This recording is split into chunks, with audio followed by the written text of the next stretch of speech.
Without knowing it, most of us would consume about a credit card's worth of plastic. Studies report a 50% increase in microplastics in our bodies over the last 8 years, especially in the brain. It's wild. Dr. Gemma Newman is a leading voice in holistic health, empowering people to transform their well-being through plant-based medicine and compassionate care. Forest walks can boost our immune cells by up to 50%. Is there a specific dose that we need to get these benefits of nature? It was actually a rather long nature walk for that to happen. It was about 2 hours. Studies show that looking at water like an aquarium lowers blood pressure and heart rate, with benefits increasing as biodiversity grows. One of my patients really benefited from that. What was fascinating in his case was that we are very low in our vitamin D levels. We're very deficient, and I think vitamin D is quite a critical one to talk about. it is. We've got vitamin D in our muscles, so it actually also helps with being able to avoid frailty and improve balance, something you don't normally think of when you think about vitamin D.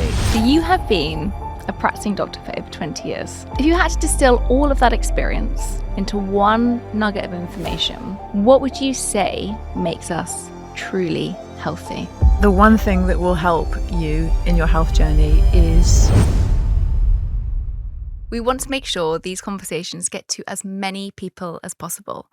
By following this show and leaving a review, you can help these conversations reach the people they need to. If you send a screenshot of your follow and review to @SarahAnnMacklin, I'll pick 3 of you to come down to the studio to meet me and the guest I'm interviewing and watch the recording live.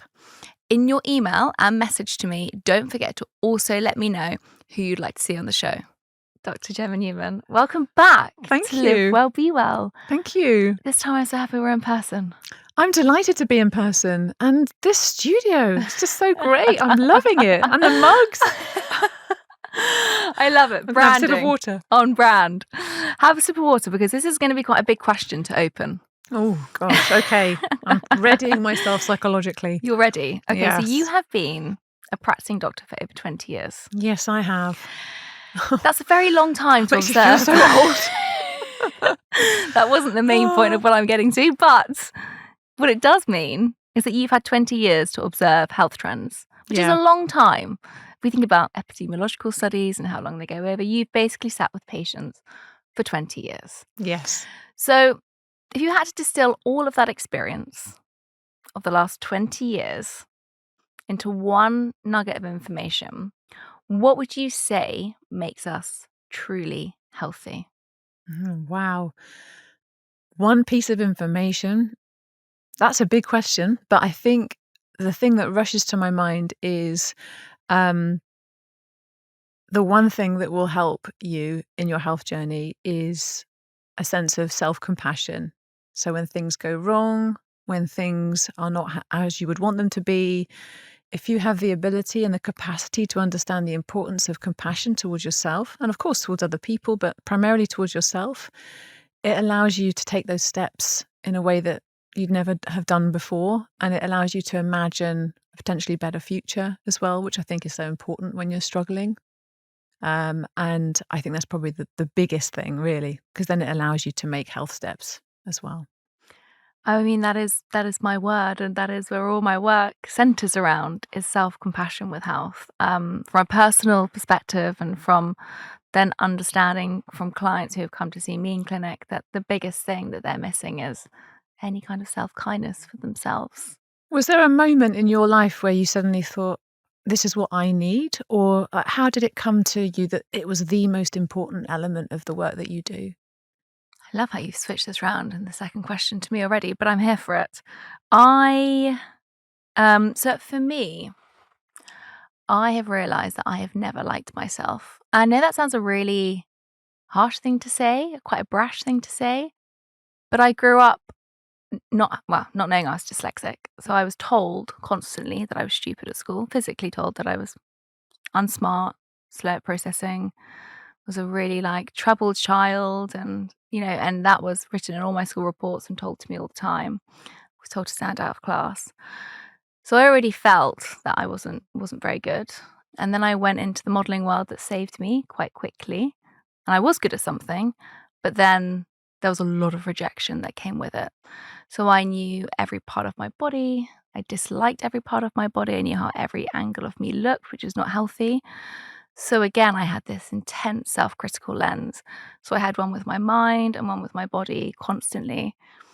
And then I speak about this a lot on the show, but then when my body went to what we would now say is habitual burnout, but basically was hospitalized for months, that was the moment when something started to click in me that something wasn't working. But it wasn't until my dad had a brain hemorrhage and a stroke, and I had to go back and see him from New York, and I didn't know if I was going to get off that plane and if he was going to be dead or alive. And it was in that moment where the fear of losing him was more of a reaction to me than the fear of losing my own life 6 months earlier. And that led me into studying nutrition.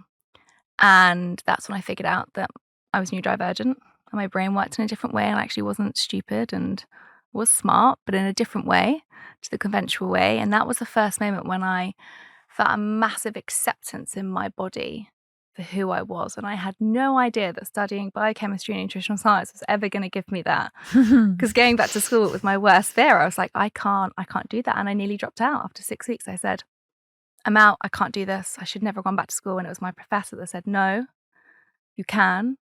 I think you're dyslexic. And this is why you're getting so confused. She sent me on a path of self-learning, which they don't teach you when you're studying anything in medicine. You don't kind of understand about yourself. You understand more about the roots of diseases and how to help people. Yes. And then it was from, setting up Be Well, which was around mental health. I knew there was such a big pull for me around mental health, but I didn't really know what that was. I just knew it was really important. And through my own learning, I wanted to understand why we're so self-critical. Why have I grown up having such a heavy lens on myself? And then being, a researcher, I wanted to look at the science. Yeah. And it opened my eyes to the world of science, that if we are actually kind to ourselves, which was an Eastern philosophy in my mind, it was very woo-woo and hippie and, we love ourselves. And I found that so hard to connect to. But when I found the science behind it, that's when things started to shift. Yes. So it wasn't this moment where I was like, oh, So I hate you couldn't myself. allow yourself to love yourself unless you had the science to back it up, essentially. I couldn't allow myself to like myself, not even love myself. Just to like yourself is enough. No, I couldn't get my head around it because society had never shown us that lens. I'd only seen a very critical lens. Yeah. And also during that phase as well, social media launched. So there was another critical lens on. Yeah. So it was definitely not this moment where I go, this is the moment when it happened, but it was through that journey that I realized how critical I was from every area, even from studying nutrition. I had to have this perfect diet. I had to have these top 10 things to do well, or I wasn't doing it well enough. And actually I was being more detrimental to my health thinking in that way. It's so interesting to hear you speak about it. It sounds as though there was a real emotional reason to begin the scientific journey, but then you needed the scientific journey in order to get back into the emotions. 100%, because we're never taught to navigate them. Is there anything, with obviously my experience, but with a patient experience for you that's kind of profoundly changed how you've practiced medicine now, seeing as self-compassion seems to be such a shining light on the work that you do and the real missing ingredient? Have you got something that a moment taught you with sitting with a patient?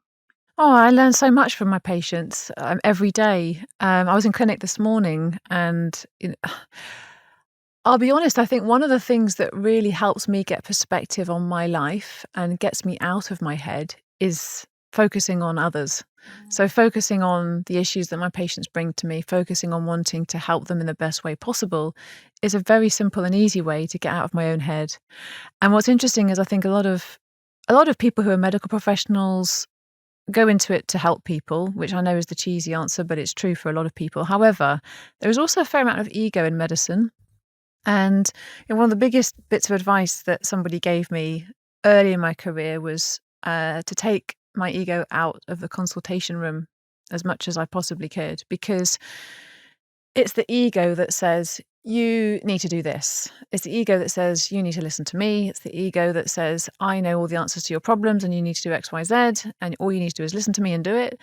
And that's just not how life works. And interestingly, I think that's probably something that a lot of my patients have reminded me over the years, especially when they've had tremendous struggles with their own sense of self-compassion. You can see them struggling to be kind to themselves in the situations that they're in. And then at the same time, I think it'd be very easy for me to struggle to be kind to them, thinking, why don't you just listen and do the things I suggest and then you'll be fine. So it's actually always a slight dance between an awareness of how important it is to maintain um, my presence in the room and just being able to listen more than anything else. Because usually in that scenario, if I'm just listening and I'm in the moment, they will usually tell me the answers that they need. It's just a matter of trying to ask the right questions. Has there been anyone that shocked you? Lots of people that have shocked me. My goodness, you wouldn't believe the things you hear in a GP consultation room. Come on, tell us. Oh gosh, well, I've had people talk to me about the time they spent in prison and the things they did to get there, and family dynamics and some of the dramas within families. I mean, I think going back to the question that you asked me about self-compassion, there's one patient that really comes to mind, and she really personifies the point you were making about how you struggled to be kind to yourself and to like yourself. But for her, I think not only was it society, not only was it things like social media, criticism from school, but it was a really deep criticism from her father. So she came to see me worried about something that was wrong with her baby daughter and completely broke down in tears. And I knew that she was a lawyer and that she was off on maternity leave. I already knew that about her. But I had no idea how much she was struggling mentally being at home. And so I just let her talk about that. And she was saying about how, she doesn't think that she's doing a good enough job. She's not a good mother. And I asked her just to share with me some of the things that she thinks about day to day when she's at home. And she literally reeled out an absolute barrage of abuse. She said, you're not good enough. You're a terrible mother. You think you'll even be able to go back to work or do anything that you used to be able to do. You won't. You can't even stop your baby from crying. And the things that she was saying, and so easily, like it was just right at the top of her mind. It was hugely surprising to me because I look at her and see a tremendously accomplished, beautiful, strong woman who's doing everything she can to protect her baby and make sure that she's doing the best that she is as a baby. And I'm just thinking, how is it that my perception of who you are is so different from your perception of who you are? And I said to her, I said, if you heard a friend talking about you in that way, the way that you just described that you talk to yourself about you, how would you feel about them? And she said, well, they wouldn't be my friend, obviously. I said, well, you've got to live with yourself. I mean, there's no way of getting away from you. But, it was really surprising and also very telling. And I think it really did stem, at least from what she told me, from how her father used to talk to her growing up. And she very much internalized the way that he would criticize and turned that into her own inner dialogue, which is very common. It's very common. What advice do you give to people in that situation? It depends. In her situation, we talked through, it's sort of a compassion-focused therapy technique where she could imagine a different person in her life, somebody who she admires, someone who is perhaps a mentor. And the journaling exercise was to ask that person their advice about a problem that she might be facing, or to ask that person what they thought of her, and then to write that down. So that you're creating a slight balance in terms of what your brain is focusing on. And so it's also a nice way of externalizing the commentary, because when you write down what you think that person would say, it gives you a bit more of a free rein to imagine nice things about yourself rather than having to come up with it yourself. And it's just a really good way as well of introducing the idea that you are not your thoughts. You are just the person noticing your thoughts, and your thoughts pop up in all sorts of different ways and for all sorts of different reasons. And you don't have to always believe every thought that your brain generates. And it's a practical way of being able to start to introduce that as a concept. As a nutritionist, one of the most common questions that I get asked is coffee good or bad for you? Yes, coffee is good for you, but the impact of the health benefits all comes down to how the coffee is sourced and made. What's really important to consider when choosing your coffee is knowing that not all coffee is created equally. I came across Exhale Coffee via Dr. Rupi, who oversaw 9 independent lab tests to ensure the coffee is sourced to maximize the polyphenol content. This is a potent antioxidant with anti-inflammatory properties to support overall health. Switching to a high polyphenol coffee like Exhale is also fantastic for your gut health and your brain health, because research has shown that these specific components may have a real impact on our immune response. It could even help support your oral microbiome when drinking up to 2 to 3 cups a day. But over 5 a day has been shown to have detrimental effects. Personally, I love to have my coffee an hour after waking up to allow my body to use its own natural energy resources within the first hour and to align with my circadian rhythm. What I also love about Exhale Coffee is that it's also soil certification organic certified, which means that it's free from mycotoxins, pesticides, and molds. Now, if you want to give your mornings a new routine and try Exhale Coffee, then head to www.exhalecoffee.com/Sarah to get your free trial sent to you.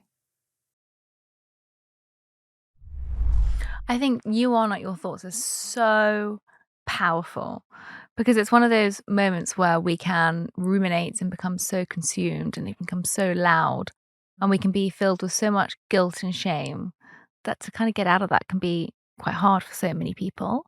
The people that really struggle with, and what I figured out that the more I've started talking about this in my work, some people it resonates with, and some people really struggle to still connect with this. For those that are struggling, or maybe if this is the first time they're hearing it, hopefully not, because they've listened to many of my episodes. Let's But hope if this so. is- let's hope so. If not, go back and rewind. What would you say? I like to think about it and talk about it in terms of, you could imagine that you're sitting in the park and you decide that you're going to take a seat on the bench, the park bench. And as you take a seat on the park bench, you kind of look around you and you start to notice, the leaves falling off the trees. There may be a jogger, there may be a mum with a baby in a pram, there may be some kids in the play park. And all of those things represent thoughts. And the person sitting on the bench represents your true essence. And really, it's you watching all those things, and some of those things race by. So you might have someone who's marathon training and they're trying to increase their time. And so they're sprinting past as fast as possible. Those could be your racing thoughts, or you could have somebody that's playing in the play park with their little baby or their child. And, they could be some of the more playful thoughts. None of them necessarily represent you as a person, because you're there just watching them on the park bench. But they're all still there and they're all doing their thing, and that's okay. You can just let them be. So I shared my story about why I connected to self-compassion. And I always believe that whenever someone has a purpose behind a message, that they resonate it with them themselves. What's your connection to really believing self-compassion is so important? Well, there's so many things I could point to, but many of our formative year experiences, I think, are the ones that stay with us in terms of our psychology and what becomes important subconsciously as adults. So I think I feel really fortunate that even though my circumstances growing up were not financially great, I did feel very strongly loved by my mother especially. And she was a teenage mum and she had really difficult circumstances. She didn't have a home for her and I for a little while when I was very young, and there was a lot of struggle, and yet I felt loved. I felt as though I was important and that I meant something to her. And I think it's so helpful for us in our young years to have at least one caregiver who feels that way.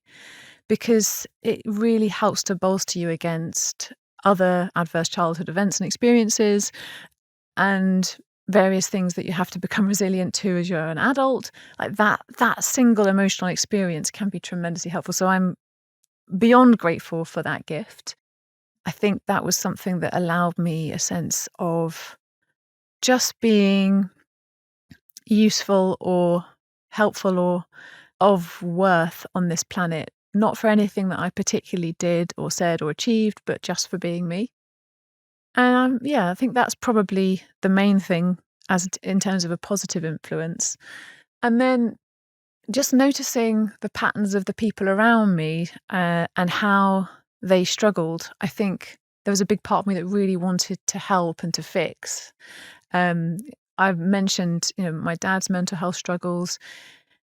For a while in my childhood, I was really hopeful and helpful that me trying to do something or be something would allow him some respite from his own personal struggles and his own head. But that wasn't to be. And so that was another lesson, I think, in understanding that you have to sometimes let go. So it's about being kind enough to yourself to know that you are worthy without having to be or do anything.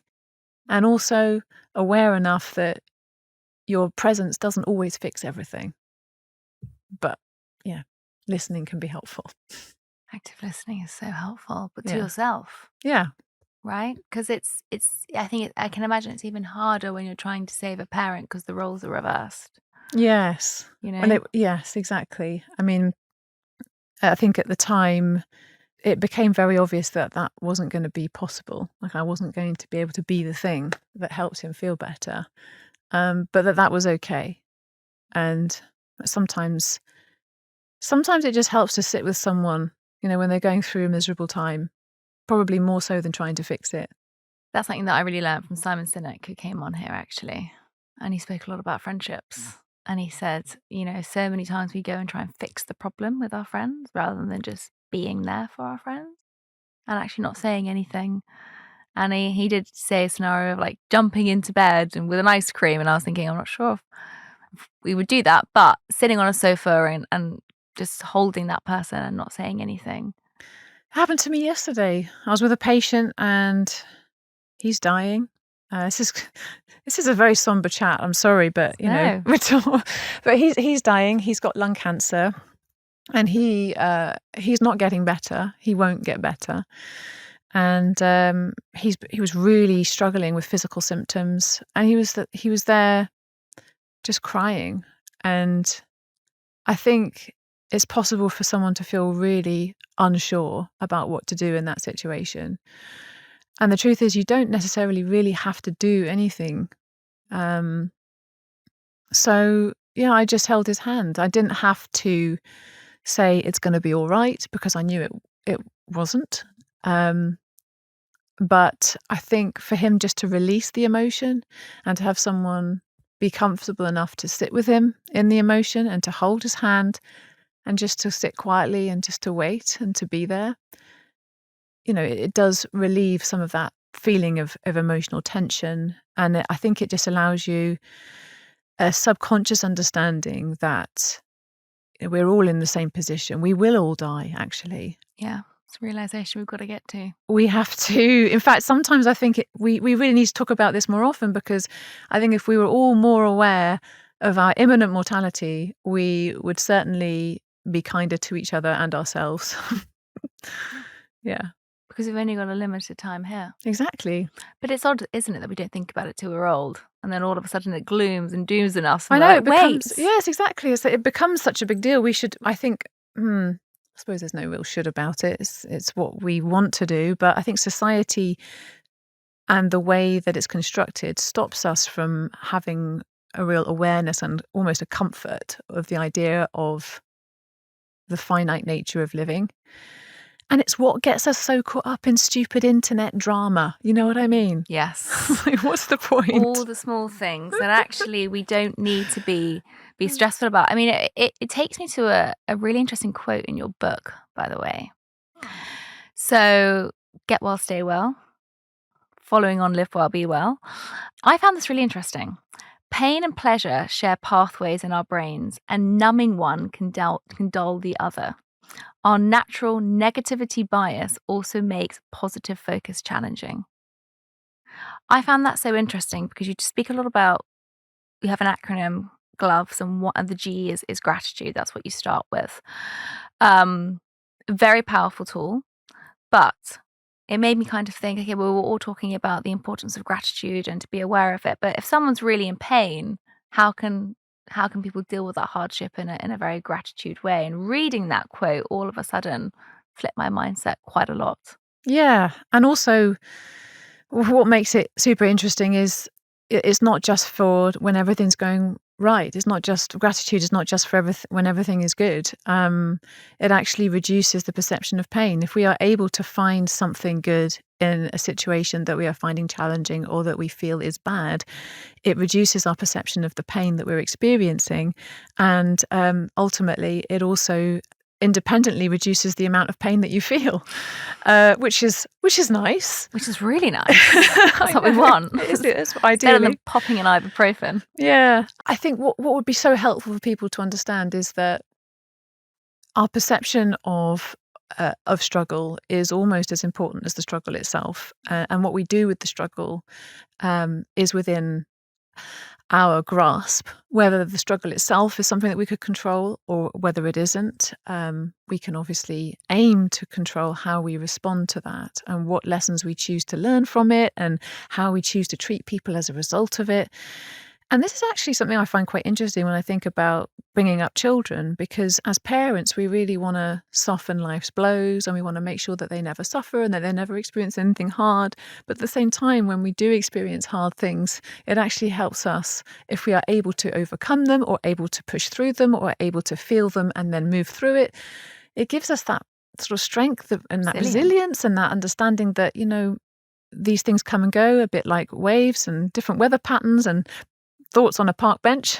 These things happen, and being able to navigate those is really crucial. But I do want to say that so many of my patients suffer from chronic pain conditions, and it's really hard. Like, I wouldn't say to them, just cheer up and, just think positive, you'll be fine, because that would really rub them up the wrong way. However, it is true that if they can find it within their sort of personal toolkit to take a moment just to write down something that they noticed that was good about themselves today, or something that they noticed that was good about someone else today, or something that made them smile, or the fact that they got out of bed this morning, or the fact that they're able to make themselves a cup of tea. Like, noticing those small wins, noticing those little things are a really good way of stacking your brain's attention in a different way. So, I mean, you've mentioned a few things there, but do you have any other ways apart from writing down things that people might be grateful for that they can introduce this into their practice a bit more? So many. Let's go. Okay. So I've got a meaning maker exercise, which is quite helpful. It's a way of being able to reframe the circumstances that you face in a way that's personally helpful and psychologically helpful. So essentially what it involves is thinking about or writing about a situation that still brings you resentment or anger or deep pain. And then once you've written that down, the second step is to write it again, but this time taking out all of the words that indicate a specific emotion. So if I give you an example, you might... So I had a patient who was very resentful towards his father. And the situation was that his father was an addict. He had been gambling and he had asked his son for money, which he then gambled away and wasted and didn't tell his son about the debts. And it all just kind of kept on piling up. And he kept lying to him. And he decided that, his father was a bad person and he cut him out of his life. But he still had a lot of emotions attached to this whole experience. And so the first time he wrote things down, he said, "My father thinks I'm a fool. He thinks I'm an idiot. He took me for a fool. He asked me for money, and he lied about it. He's a liar. I can never trust him again. I can't trust anyone." he just had all of these stories in his head that had got him feeling really angry. And it had been causing a lot of symptoms in his life, physical symptoms as well, that he was unable to account for otherwise. So then when he wrote it down again, without the emotional words, he just had to write down the basic facts of what had happened. And he kept on sort of crossing things out, and then he had to rewrite it and crossed it out. And I said, look, what one sentence have you come up with to summarize this event? And he realized that the only thing that he needed to write was that my father asked me for money, because every other narrative that he'd written down was about an emotion or about something that he had read into an action. But the actual basic fact was that his father had asked him for money. Then the next phase of the exercise was for him to write down the things about himself that he feels good about as a result of this experience, the things that he's grateful for in himself since having this experience. And he could write that for as long as he wanted. So he started to write things like, I am grateful that I now really value integrity in myself and in other people. I have come to realize how important my young family is to me and how I want to make sure that they're proud of me. I've come to understand that financial security is something that's actually really important to me, and I hadn't quite realized how much. And so I'm going to do things now to make sure that, my children will never have to worry financially. And so he was basically writing all these things down, and it didn't change anything that had happened in the past, and it didn't change anything about his dad. And he didn't even necessarily want to have his dad back in his life at that time. But it did allow him to completely shift his perspective on what the experience taught him. And it allowed him a bit of peace and a release from the emotions that he'd been experiencing. I'm so excited to share something that has been a game changer for my business. As a nutritionist and a health professional, having an online presence that truly represents my brand is crucial. I built my website on Squarespace nearly 10 years ago now, and I'm so excited to partner with Squarespace and share with you the all-in-one platform that helps entrepreneurs and health professionals like us thrive online. Now, when I started to think about building my website, I was a bit overwhelmed. Now, you don't need to worry, because the Squarespace Blueprint AI makes it easy. It feels like having a personal design assistant guiding me through creating a site that looks professional and uniquely tailored to my brand. It's been amazing for showcasing my services and connecting to you, my audience. One feature I love is the members sites. I've set up exclusive sections for my inner circle members to access premium content like courses, recipes, books, and expert blogs. It's a fantastic way to offer extra value, build a stronger community, and generate steady income. And let's talk SEO. Squarespace has built-in SEO features to help make sure my website is optimized for search engines, making it easier for people to find my site and join my community.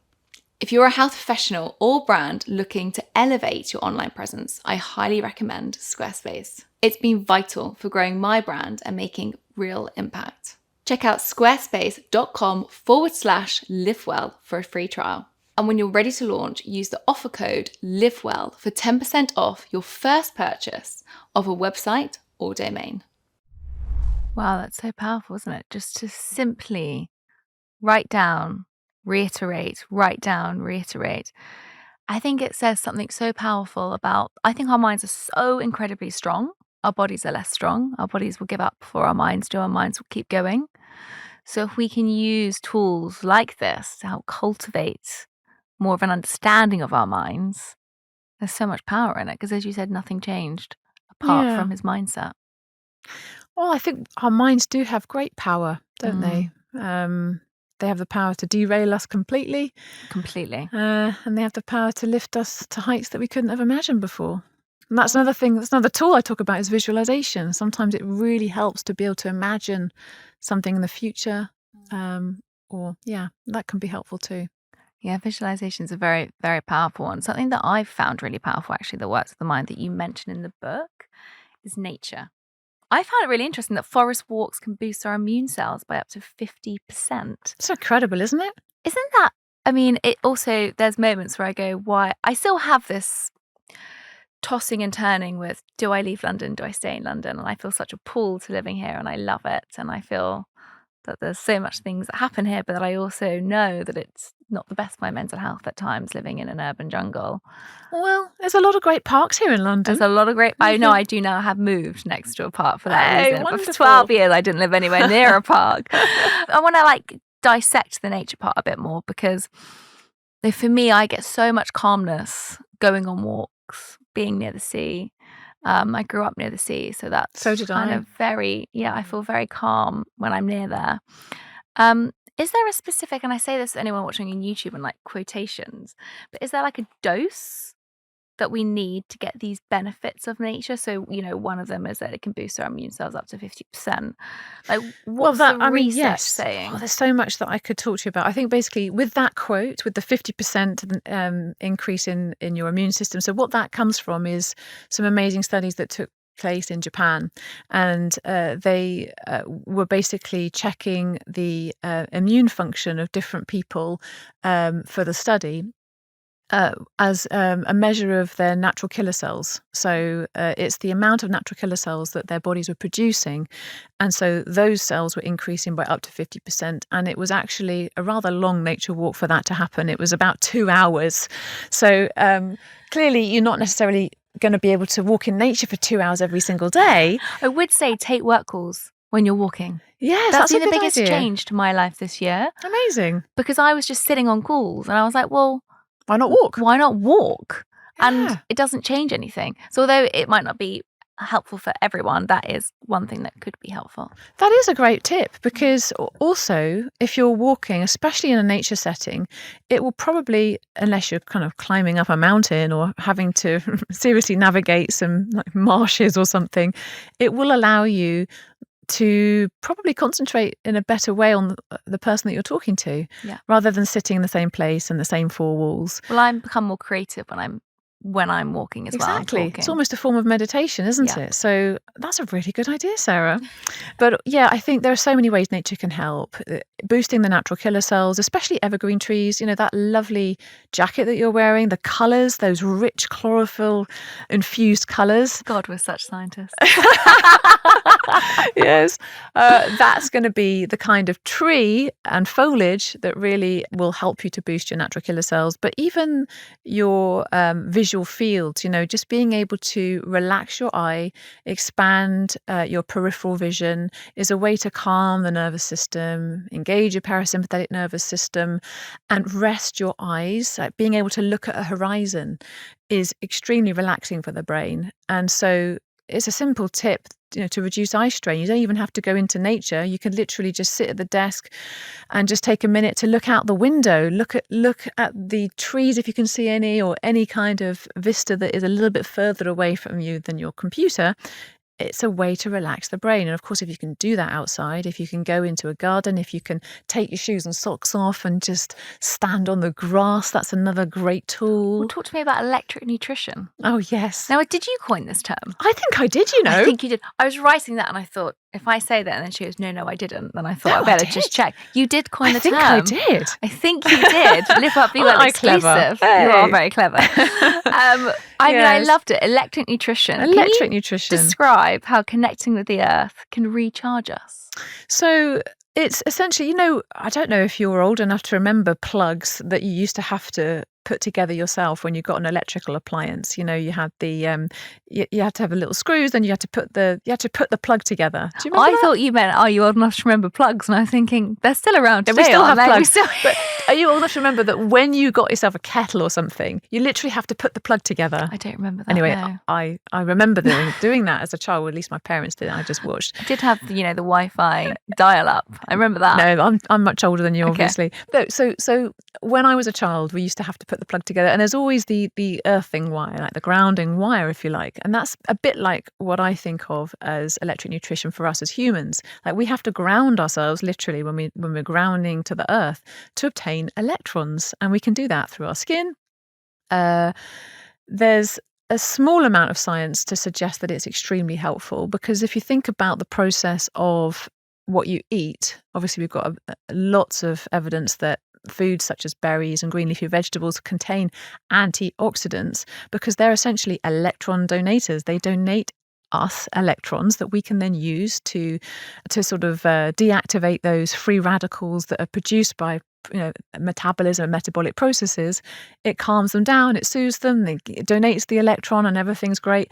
It's a bit like that with grounding too. The ground will donate electrons to us and allow us that sort of antioxidant effect. And it's especially powerful at the beach, because there's an awful lot of electrons in the sand, the wet sand, as the waves are crashing down, and of course grass or anywhere outside, soil. There's another one. So yeah, just kind of getting into nature is just a lovely thing to do for that reason, as well as your visual fields, the phytoncides that the plants produce that allow our natural killer cells to go up, the fractals that we look at. I mentioned the power of being able to relax your vision so you can start sort of seeing the wood for the trees. Talk about fractals again for anyone who doesn't know what that terminology is. So fractals are recurring patterns that happen in nature and that you essentially don't get in man-made type objects usually. And they are, if you imagine the branches of a tree, you've got one main trunk and then you've got all of the subsidiary branches. That's a way of representing fractals. It's recurring patterns. You can see them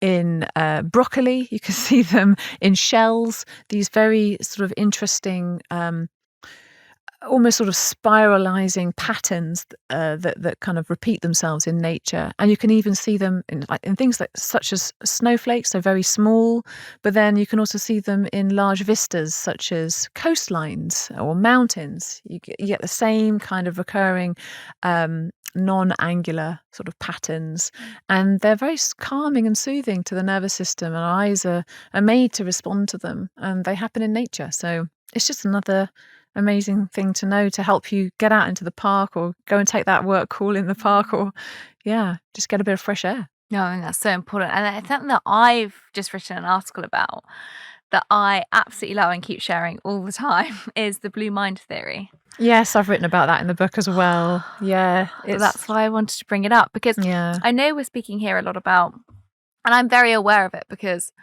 I grew up near the ocean and kind of near nature. And then from 17, I was devoid of nature. I lived in capital cities. I went to New York, which is an urban jungle, and there's barely any green space. And I really felt that on my mental health. Yeah. London, there's a lot more green spaces, but I'm really aware that not everyone has access. No. And the blue mind, we know, can have a profound effect on our parasympathetic rest and digest nervous system. But it's not just about being near the sea, is it? There's other ways that you can also activate your blue mind, and you write about this in the book. Yes, and as you've pointed out, the water itself, and sometimes like cold water immersion, can be quite helpful as well. And looking out at the horizon can be helpful, which of course is much easier to do when you're by a coastline. The electrons that you get from the sea as well, and the biodiversity of nature as well at the seaside. It's interesting, there was a great study on how much you can get in terms of mental health improvements from just looking at a fish tank.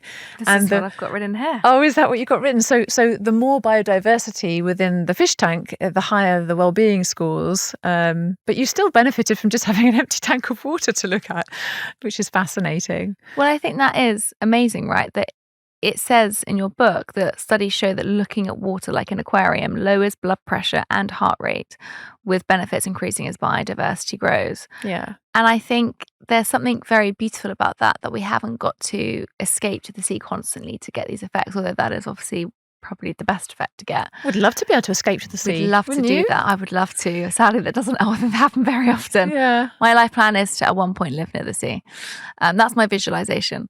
But I think just knowing that even in your book, you wrote about having pictures on the wall. Exactly. Of the sea, or even a screensaver on your computer. This is what I mean. So people can open up their iPads or, their phones and have a picture of the sea to start activating that blue mind. Yes. So there is a way that we can still connect to these benefits without physically being exactly there. And it's funny, one of my patients really benefited from that. He was very overwhelmed, and his wife had told him to come in and see me because he had responded to yet another email from work. And this is actually during the pandemic when people were working a lot more from home, and he was not able to switch off, that kind of tired and wired feeling, and he was constantly expected to be available, answering emails, going to online meetings. And at one point, he was so overwhelmed one morning going to his desk, he literally fell to his knees and started sobbing. And his wife said, "You need to go and see the doctor. We need to get this sorted out." And what was fascinating in his case was that he really, really benefited from essentially a nature prescription, because all he needed to do to begin to see the wood for the trees, as we're using analogies, was to just take a minute in the day and go outside. So when he put the kettle on to make a cup of tea, rather than staying in the home office, he went outside and he just took a few deep, relaxing breaths, took his shoes and socks off, stood on the grass, and then went back inside, made his tea, went back to the work at hand. And it only took 5 minutes of doing that for him to be able to start thinking, oh, okay, I think what I'm going to do next week is create a better boundary around my work-life balance. I think what I'm going to do is put an out-of-office response on each night before I finish so that people know not to expect me to be contactable. And he had all these other strategies that he was able to quite simply think about putting in place once he had just taken a breath outside, taken some space physically and mentally, and using nature in that way. So he decided to put a picture of his favorite place up at home so that he could look at that every time he was feeling overwhelmed, to remind him that there was more to life than sitting at the computer. It's just little things like that can make such a big difference. But I think it's such an important concept just to kind of like home back in on, that we just do need reminding, because sometimes we know these things. I know, and but then we don't do it always, do we? You mentioned in the opening of your book, this is nothing new. I've just put everything together in one place to basically remind people. And as I'm reading this, there are things that we know, but actually hearing it has a really big impact. It's like when somebody tells you how many vegetables you've eaten this week and you go, maybe not as many as I should have. When was the last time that you worked out? And then you go, okay, maybe I should do that. Yeah. It's like a nice reminder. Oh, thank you. I like that you said that. I think this is what I wanted actually from the book, is I wanted people to be able to have free, accessible, simple tools that they could add into their day-to-day life. They could create their own plan, because sometimes it's really difficult to notice the patterns that you get into unless somebody else can say, well, how does this relate to what you do day to day? And could you do this? And could you do something different? I did want to bring out from the book that has been connected to the news recently, that I feel like you're obviously kind of very well versed to speak about, and it really shocked me. I don't know if this stat's going to show. I don't know if you've seen this. This is something that we don't have. Well, we do have control of to an extent, but we don't. Is studies report a 50% increase in microplastics in our bodies over the last 8 years, especially in the brain. In the brain. So awareness and reduction of exposures to this are key, and they're everywhere. They're in our food, even from our trusty tea bag, sadly, sometimes from our Tupperware, and even the air that we breathe. Sometimes even just saying that could feel quite overwhelming. Yeah. Like, how can we escape this? And it's something that I've been looking into a lot recently, especially seeing that headline. It jolted me quite a lot. Yeah. It's quite sad, isn't it? More than quite sad. It's alarming, and it makes you feel almost hopeless sometimes, thinking it's so ubiquitous. It's so ubiquitous. And then you kind of go, well, these tiny little particles is a genuine threat to our health. And how can we reduce our exposure to it if it is everywhere?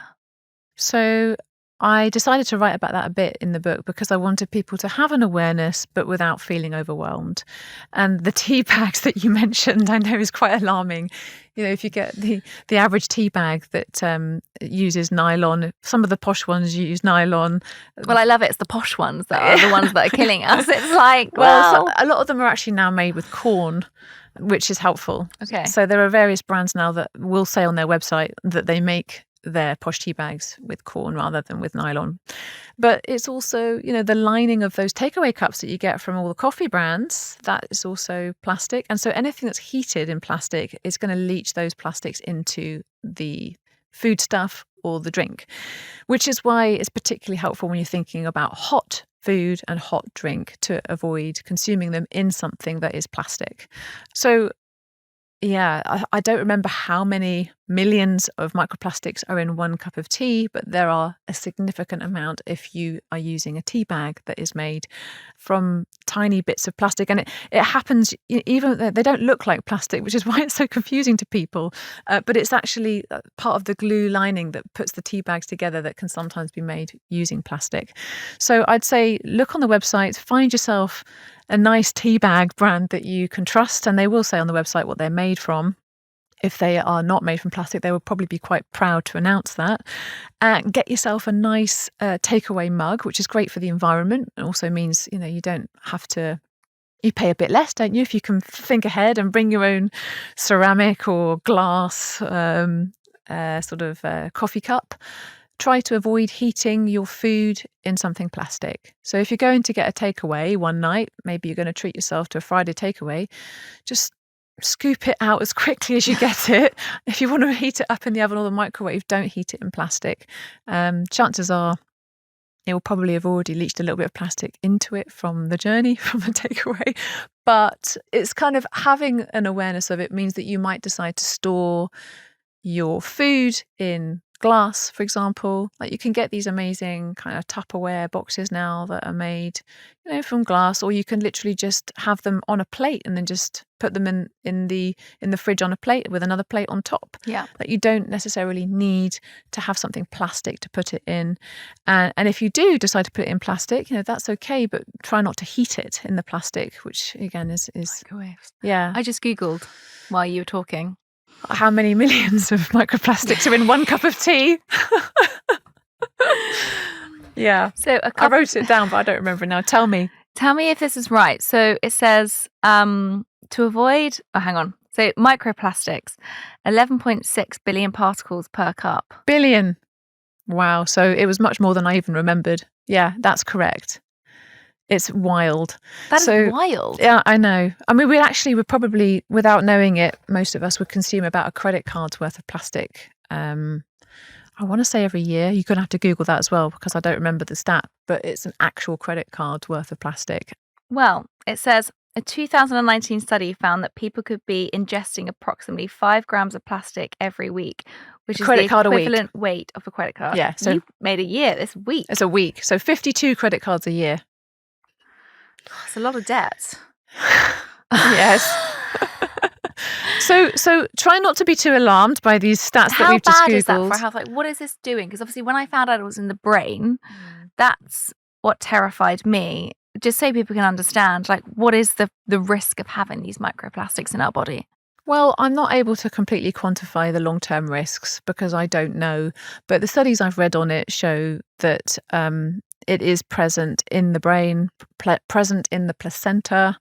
And I think that there is some evidence that it can affect the quality of the placenta. I don't know the full health implications, but I don't believe it's something that's beneficial to us because we know that things like heavy metals and microplastics, and we certainly know the health implications of consuming BPA, which is a type of plastic that helps to sort of harden make it more supple rather. It makes plastics more supple.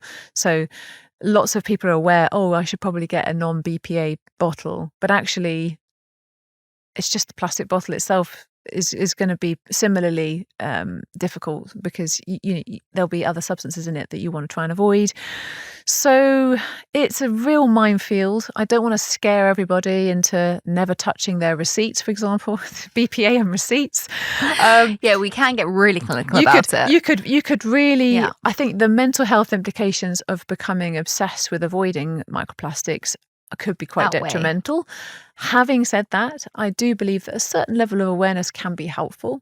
So if you're somebody that works in a shop and you're always touching receipts, why not just get a glove and just, touch the receipts with your glove? Yeah. If you are somebody that works in a shop and is constantly touching receipts, otherwise it's probably not that big a deal.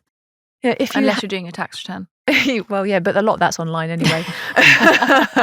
If you've got yourself, if you have your own kitchen and you want to try and start investing in some decent sort of cookware, or you're about to buy something new, just think, oh, well, maybe I'll buy something ceramic, rather than Teflon maybe. Or if you're about to invest in getting a few containers, think, oh, you know what I'm going to do? I'm going to spend a little bit of extra, maybe get a glass container with a plastic lid. Yeah. Things like that. Like that, you don't have to think, oh my God, I need to cut everything out immediately. It's more a case of when I'm making the next investment or when I'm buying the next thing, I'll be aware of this so I buy something that's better for my health. The knowledge is power. Yeah. So critical. And it takes me to something that I really want to make sure I touch on before we end the conversation, which is seasonal affect disorder and vitamin D. So especially in the UK and many parts of the world, we are very low in our vitamin D levels. We're very deficient. And there's a public health guideline, especially in the UK, to take it between October and April. But now actually all year round, they do say to take vitamin D. And there's a lot about us and lots of conversations about getting outside in the morning, getting the natural light, how it kind of work with our circadian rhythms and set our body correctly. But I thought, let's talk about it from a seasonal affect disorder, because it's not spoken about that much, which is abbreviated as SAD syndrome. Yes, how ironic. Which is ironic because that's literally what it does. Yeah. We think of vitamin D from evidence as this bone strengthening nutrient, but let's talk a little about SAD syndrome, because people can get quite sad when it comes to the winter months. And I think vitamin D is quite a critical one to talk about. It is, but it's also it's so helpful to have those extra photons of light in general for other reasons. And being aware of those natural cyclical rhythms of nature, I think, helps us as well. I think when we are more aware of nature's patterns, it helps us to be a bit kinder to ourselves in these times, because we're always so frenetic. We're always trying to do. We've got all these things to tick off our to-do list, and winter is actually really a time of slowing down. Hibernation. Yes, exactly. The animals hibernate, the trees get all of, the chlorophyll that they've made all summer, they suck it back into their roots, and then they lose the leaves. Maybe that's what we should do as well. Vitamin D is important all year round, but I think it's also just as important to recognize that it's okay to not be doing as much as you would otherwise do in a season of activity, in the season of summer or even in spring. Like maybe it is time to just think, okay, it's okay to just slow down a little bit. The nights are drawing in. It gets dark sometimes by 4 o'clock in the afternoon. You're not going to have the same energy levels naturally as you would when it was light until 10. And that's okay. So kind of cut yourself a little bit of slack, give yourself some grace, allow yourself to enjoy, some of the comforts of having a cozy night in with your big thick socks and a nice mug of herbal tea, and maybe doing a bit of journaling, and that being okay. That being okay. Although you did mention a study in your book. Oh, yes. Me going back to a scientist. I didn't pick up on the... Come on. A study. What was the study I talked about? I did my research here. Tell me the study I talked about. Found that higher vitamin D levels correlated with better cognitive performance. This is in older adults with deficiencies linked to vitamin D. Oh, yes. Yes, that's right. In my chapter talking about frailty. Yes. Thank you, Sarah. It's okay. I'm here whenever you need me. I so appreciate you. Yes, it does. It helps cognitive performance. It also helps, because we've got vitamin D in our muscles, so it actually also helps with being able to avoid frailty and improve balance.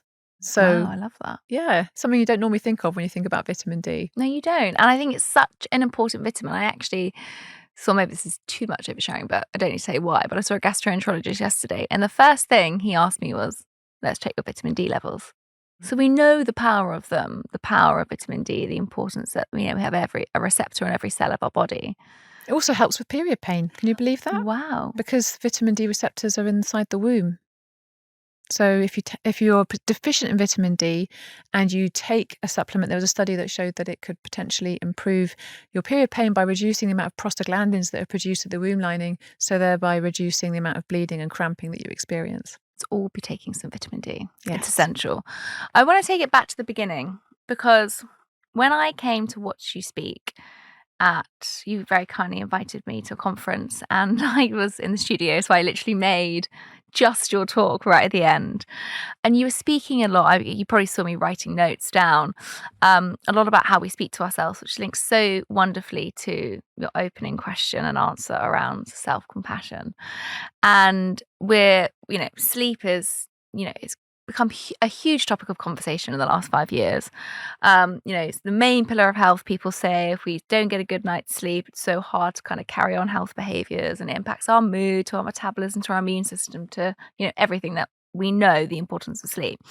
But something that I love that you said at that talk was, to be honest, if we get a really bad night's sleep, thinking unhelpful thoughts and talking to ourselves is only going to make this 10 times worse. Yes. And I could not sleep last night. And all I could say is, no, I've got a really busy day tomorrow. I've got to get up. I've got to get to sleep. We're recording this the day after the US election. So that was really on my mind. I was really worried about the outcome of what was going to happen. And I thought, actually, negative thought patterns around sleep do increase insomnia. Yes. And poor sleep. And insomnia is actually a mental health condition. So I wanted to kind of ask you around this. How can we adjust our mindset and reduce the worry when we can't sleep? It's a beautiful question, and it's important because insomnia is something that can be absolutely debilitating. And interestingly, our thought patterns around the fact that we haven't slept can be just as impactful as having not slept. So it's really common for the ruminations to be, well, I've not slept at all, and that means that I'm going to have a terrible day tomorrow. And now that I haven't got to sleep by this time, it means I'm not going to be able to function. And I've read all these things about how important sleep is. Therefore, I'm going to get early onset dementia unless I get better sleep. And all of these kinds of thoughts can actually really make it a lot worse. So one of the most powerful tools that you can have when you're struggling to sleep is, again, coming back to self-compassion, thinking many people will suffer from issues with sleep at some stage in their lives. I have functioned on less sleep before and I did okay. I am here resting. Even when my eyes are open and I'm not sleeping, my body can be at rest. These kinds of things that we can say to ourselves actually help tremendously because they just allow us to let go of it a little bit. And interestingly, our perception of how much we have slept is often skewed when we have slept less. Because when you look at sleep studies, people who swear they have not slept a wink all night have in fact had usually at least between 2 and 4 hours, but they haven't been aware of because they've been, checking the clock and thinking that they haven't slept. There's actually a skewing of the perception of the amount of sleep that you've had as well as the fact that you've not slept. So I think being aware and even saying to yourself, even though I feel as though I've had no sleep, chances are I have had a little bit of sleep tonight. Yeah. All of those kinds of comments can be very helpful and can be part of your strategy, I guess, in being able to avoid sleep problems in the future, just to let it go, just to know that you've rested a little bit. I love that. I love that so much about this that I went into this conversation not thinking it was going to go into self-compassion, and it did, and it started and it ended on such a important topic of mine. So thank you for bringing that. I think it's so important, as I said, so many times that we know we should be kind to ourselves, but listening to it, having this in people's ears to resonate, hopefully it can give them less of a critical lens on themselves. I hope so. More of a compassionate one. I hope so. And if you really are struggling to do that, just remember the importance and the power of giving to others and focusing on other people, because sometimes that takes us away from the thoughts that we have that are negative about ourselves. Yeah. I don't mean giving to the point of burning out and constantly people pleasing. Yes, I just mean being able to direct your thoughts towards, maybe I should text that person, or maybe I should help this neighbour that was struggling with this thing. And it's a nice way to turn things around a little bit as well. So my last question, which I ask all of my guests, and I would have asked you last time, and I should have looked at your answer, but I didn't. So I wonder if it's going to be the same. Will it be the same? Who knows?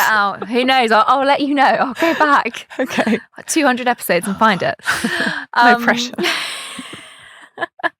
Maybe you've evolved into a different stage in your life. Maybe. Gemma Newman. Yes. What does live well, be well mean to you? Live well, be well it involves, is it a bit of a cop-out to say it involves my special acronym GLOVES, which stands for gratitude, love, outside, veggies, exercise and sleep? I can't have an opinion of that. I can't have an opinion. Is that good enough for you, Sarah? It's what it really means to you. And if that's what it really means... Well, I mean, yes, those are my 6 healing health habits. And I always start with gratitude and love because we are love, I do believe, at our core. And so I would say having an awareness of the power of love is a big part of that self-compassion journey. So yes, gratitude, love, outside, veggies, exercise and sleep. Well, there we go. I didn't have time to get it in, but we got it in Yes. right at the end. Perfect. Oh, it's been so much fun. Thank you so much for coming on. It's been amazing. My pleasure. And I'm so happy to have you. And I'm so grateful for you and all the great things that you do in this world. Thank you. Vice versa. Right back to you.